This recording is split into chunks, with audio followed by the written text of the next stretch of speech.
Ito pa, sunod, mga kababayan, ha? Ano yung sunod? Ito, mga kababayan, Robin Padilla. Diyos ko, ito pa. Mga kababayan, ano na naman yan kay Robin Kent? Hayaan nyo na mga kababayan, intindihin nyo na lang. Sabi ni Lord. Ito mga kababayan, ito, pag napakinggan ninyo ito mga kababayan, huwag po kayo magalit ha. Kung meron pong isang tao na matatawag natin na pinaka-Pilipino sa lahat ng Pilipino, ayun na po ang dating Pangulong Rodrigo Roa Duterte. Yung pinag-usapan natin yung pakikipag-usap sa... Ano daw? Kung meron man tayong matatawag na pinaka-Pilipino, walang iba kundi ang dating Pangulong Duterte, ang pinaka-Pilipino. Kung tutuusin daw, pinaka-Pilipino si Digong daw. Si Digong daw ang pinaka-Pilipino sa lahat, mga kababayan. Agree po ba kayo? Agree po ba kayo, mga kababayan? Kung may pinaka-Pilipino daw, si Digong daw yun. Usap sa Russia, tatawagin ka ng traidor. Tatawagin kang taksil. Taksil! Taksil sa bayan. Alam niyo po, kung meron pong isang tao na matatawag natin na pinaka-Pilipino sa lahat ng Pilipino, ayun na po ang dating Pangulong Rodrigo Roa Duterte. Hindi po ako nagiging bias. Baka sabihin na, hindi, kasi si Robin Padilla, sunugin mo yan, mangangamoy Duterte, bigayin mo yan. Hindi po, doon lang tayo sa totoo. Doon lang tayo sa totoo. Nangyari na ngayon sa harap natin. Nakita ninyo? 4 years na ang foresight ng ating dating Pangulo na mangyayari ito. At ito ngayon, nasa harap natin ngayon, mga kababayan. So, ibig nyo sabihin, lahat tayo ngayon, maka-China o maka-Russia? Hindi po. Ang gusto ng ating dating Pangulo, kaibigan natin ang lahat ng mga bansa. At Wow, Robin! Paano mo nasabi na gusto ni Digong kaibigan lahat ng bansa? Gusto mo tong makita? Kung may pina daw ka Pilipino, si Digong daw yun. Eto Robin pakinggan mo. Kung pinaka-Pilipino daw si Digong. kung meron pong isang tao na matatawag natin na pinaka-Pilipino sa lahat ng Pilipino, ayun na po ang dating Pangulong Rodrigo Roa Duterte. How sincere is this China policy? Maybe because I'm Chinese and I believe in sincerity. Kaya nga sabi ko, why are you so sparing? Gusto ninyo, gawain na lang ninyo kaming province, Fujian, pati Philippine province of China. Di wala tayong problema. Yung mga Chinese dito, hayaan mo yan. Nandito magtrabaho, hayaan mo. Lahat ng negosyante na Chinese, natural born dito sa Pilipinas o from China. Naiminda hilo po. Pagka dumikit sa akin yan, politiko ako, ma'am. Para sa akin, buto. At contribution sa eleksyon. Pera. Kailangan mo sa eleksyon, pera. Lahat ng businessmen sa China, mainland China, pag nagdikos yun, nagdidikit yan ng mga politiko, especially di Mayo. Hindi ako namimili kasi lulo ko in-check So, ano bang problema ko magkapit ka dito, puro kriminal? Magipag-inuman ako ng kriminal. Ano yan, Robin? Paano mo i-explain yan ngayon? Kung meron mang pinaka-Pilipino, walang iba mga tol. Si Tatay Digong, tol. Ano to?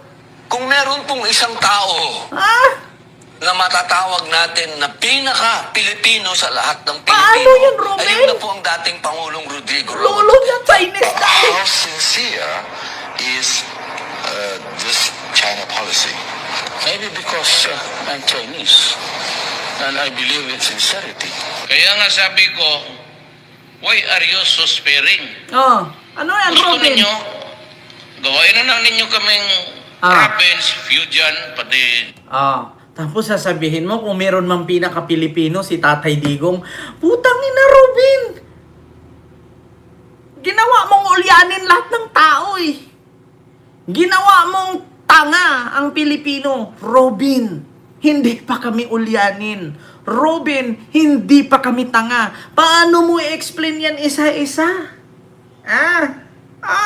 Pulong Rodrigo Roa Duterte. How sincere is this China policy? Maybe because I'm Chinese I'm Chinese. and I believe in sincerity. Kaya nga sabi ko, I'm why are you Chinese. so sparing? Gusto ninyo, gawain na lang ninyo kaming province, Fujian, pati Philippine province of China. Di wala tayong problema. Yung mga Chinese dito, hayaan mo yan. Nandito magtrabaho, hayaan mo. Lahat ng negosyante na Chinese, natural born dito sa Pilipinas o from China, pagka dumikit sa akin yan, politiko ako, ma'am. Para sa akin, buto. At contribution sa eleksyon. Diba? Kahit peke ang pangalan, hala, sige, bira. Bakit? May contribution, may boto. Kahit peke, hindi totoong Pilipino, irehistro mo para may boto, may contribution, may donation. Kita nyo yan? Tapos sasabihin ni Digong, ni Robin, si Digong, ang pinaka-Pilipino. Pag sure diha, Robin, oy, wa ka malipong?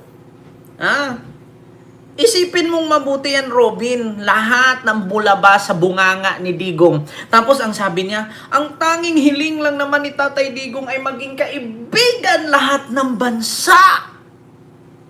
Kung may pakita ko sa iyo itong isang video ngayon, ano daw? Kaibigan lahat ng bansa. Ayan o. Wait lang ha. Ito. Robin, paano mo masabi ngayon? I do not have any master except the Filipino people. Nobody but nobody. You must be respectful. Don't just throw away questions and statements. Putang ina, mamurahin kita dyan sa forum na yan. I do not have any master except the Filipino people. Nobody but nobody. Baka nakalimutan mo, Robin, kung paano palayasin ni Digong ang mga diplomat. Baka nakalimutan mo, Robin, kung paano pagmumurahin ni Digong si Barack Obama. Tapos ngayon sasabihin mo, makipagkaibigan, gusto ni Digong makipagkaibigan. Buong bansa, buong mundo, lahat ng bansa kakaibiganin. Putang ina, si Digong nga, nakaban sa Europe, nakaban sa US, nakaban sa Australia, nakaban sa UAE. Tapos sasabihin mo, kakaibiganin? En 2016, il insulte Barack Obama de fils de pute. Cet homme, c'est Rodrigo Duterte, président des Philippines. Ipinagtanggol ni dating Pangulong There is, every time there is an oil. Walk us through exactly what happened here. Paano ka nung pumasok. I will break up with America. I would rather go to Russia and to China. Mr. Obama, you can go to hell. Putang ina, mamurahin kita dyan sa forum na yan. I've seen America. And it's lousy. Here comes Trump. So where did he talk? And he said, President Duterte, you're doing great. I will break up with America. Diba? Tapos sasabihin mo, gusto ni Digong kaibiganin lahat ng bansa. Robin, hindi kami bobong, hindi marunong mag-research. Ikaw lang yung hindi makaintindi ng English. Diba? Ikaw lang ang hindi makaintindi ng English. At wag mong gawing tanga kaming mga Pilipino kaya hindi kami DDS. Alam namin noong 2016 hanggang 2022 kung paano si Digong mamuno. Minura si Barack Obama, pinalayas lahat ng sundalo, pinalayas lahat ng EU, pinalayas lahat ng mga diplomat sa Malacanang. Kung naalala ninyo, pati yung mga reporter na Amerikano, pinapaalis niya. Amerika, lahat, yung Subic, nalinis lahat yan. Yung Pampanga, nalinis lahat yan, pinalayas lahat ni Digong. Binawi niya ang Belgica Bell, no, yung gold. Naninakaw daw ng mga Amerikanong sundalo, binalik sa Pilipinas. Kita mo yan? Tapos sasabihin kung meron mang pinaka-Pilipino, ay si Tatay Digong. Putang ina, Robin, pinagluloko mo na naman yan. Ako naintindihan ko si Robin. Bakit? Siyempre SMNI yan eh. Nagsasabi lang ng katotohanan. Ang tapat na network, sabi ni Robin. Ang tapat na network at nagbabalita ng totoo, SMNI. Yeah? Putang ina. Huwag mo na mga sobrang puri. Ayun tuloy, nagmukha kang fake news. Alam niyo, sa totoo lang, lahat ng umupo dyan naging fake news eh. Di ba? Lahat ng umupo dyan naging fake news. Biruin mo yan, si Digong daw. Pure Filipino. Pinaka-Pilipino daw kung pag-uusapan si Digong daw. Putang ina, sabi nga ni Digong, because I am a Chinese. Yung lolo ko Chinese. Bakit hindi nyo gawing province ang China? Fujian, China. Province of the China, Philippines. Province of China. Diba? Kita niyan. Tapos ang sabi niya, kung maka-Pilipino siya, Robin, isa lang tanong ko sa'yo, bakit niya sinabi, tubig lang niya, kayong mga nanood sa akin Pilipino, hayaan nyo, boundary ng tubig lang yan. Tapos ngayon, makuha ni PBBM, may Kamago. Alam niyo yung Kamago dredging? Ayun, nakakuha na naman ng panibagong langis. Tapos yung Malampaya 2, nakakuha din ng 90 billion tons of langis. Tapos sasabihin ni Digong, hayaan nyo, tubig lang yan, boundary lang to, ipamigay nyo yan. Diba? Tapos yan, sasabihin mo maka-Pilipino. Digong, ito, tubig lang yan. Sige nga, kung pinamigay ni Digong yan at inang... Yung mga Pilipino nagikinig na yun. Boundary lang, tubig lang naman, hayaan mo yan. Insist on Philippines previous perspective. Karami ng dagat natin, ibigay na lang. Sige yun, yun na yan. Ma'am Arlene, hello po. Papagka! Kasi ang ilalim ng tubig are resources. At actually what I'm saying is, bakit tayo makapagpatayan dyan sa tubig lang? Ayan.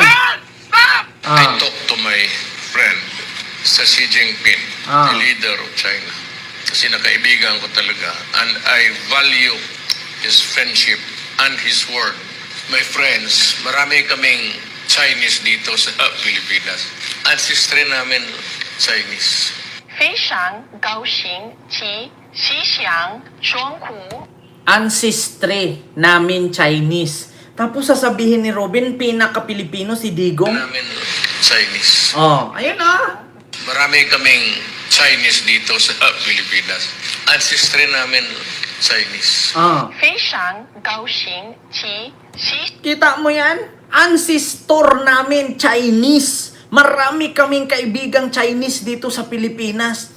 Tapos sasabihin ni Robin, pinaka-Pilipino si Rodrigo Roa Duterte. Robin, hindi ka ba nanginginig habang sinabi mo yan? Hindi ka ba nahihiya? Kung meron mang pinaka-Pilipino dito sa ating bansa, si Apolinario Mabini. Yan lang ang aking tinuturing na pinaka-Pilipino. Si Apolinario Mabini. Bakit? Lumpo na lahat-lahat, nakipaglaban pa rin. Diba? Yan ang tandaan mo, Robin. At kung meron mang matapang na Pilipinong-Pilipino, si Lapu-Lapu. Diba? Dalawa lang. Wala nang iba. Hindi kasali si Digong. Si Digong, pwede mong ilagay sa historian ang pinakaunang presidente sa Asia nakulong sa ICC dahil kriminal. Pero pagdating sa hero, hindi siya hero. Demonyo siya. Diba? Kung meron mang totoong pinaka-Pilipino dito, si Apolinario Mabini. Lumpo na yan ha, pero nakipaglaban pa. Kung meron mang matapag, masiga, no? At nakikipaglaban para sa banyaga, si Lapu-Lapu yun. Dalawang tao lang, Robin. Wag mo idamay si Digong, wala siyang kwenta. Ni hao, si pao, si pu, si ga. Diba? Ay, Diyos ko, Robin. Diba? Yun lang. Diba? Alam niyo, sa totoo lang, kapag ka ikaw Pilipino na nanonood kay Robin, mapapaniwala ka talaga. Pero kapag nag-research ka, Pilipino ba talaga si Digong? Ano bang ginawa niya sa Pilipinas? Ni minsan ba inamin niyang Chinese siya or tinanggi niyang Chinese siya? Bakit inamin niya? Ancestor ko Chinese. Ito pa. Ito pa, mga kababayan. Ipakita ko sa inyo. Ito, nanay ni Digong. May university. University sa China. Ito mga kababayan. Si Nanay Suling. Ano? Isang kolehiyo sa China, hinango ang pangalan sa ina ni Pangulong Duterte. It's time, Soul Leaders. Welcome to Watchlight, kung saan asintado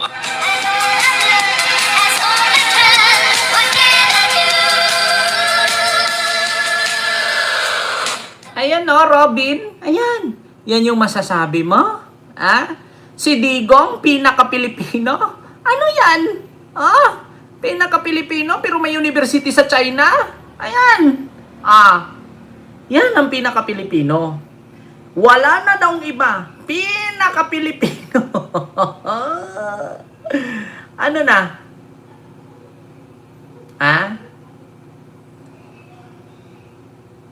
Diba?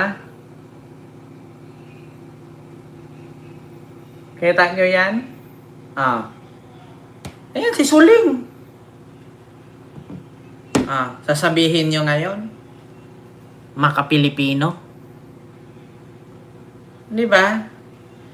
Si Risa Force, silo po sa inyong lahat and kay Alonli TV.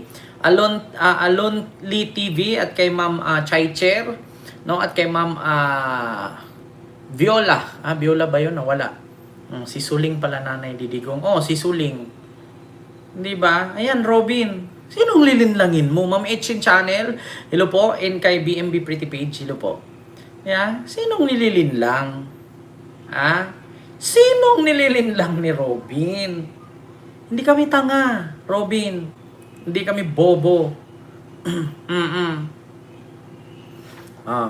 Ayan na, mga kababayan. Klarong-klaro, di ba?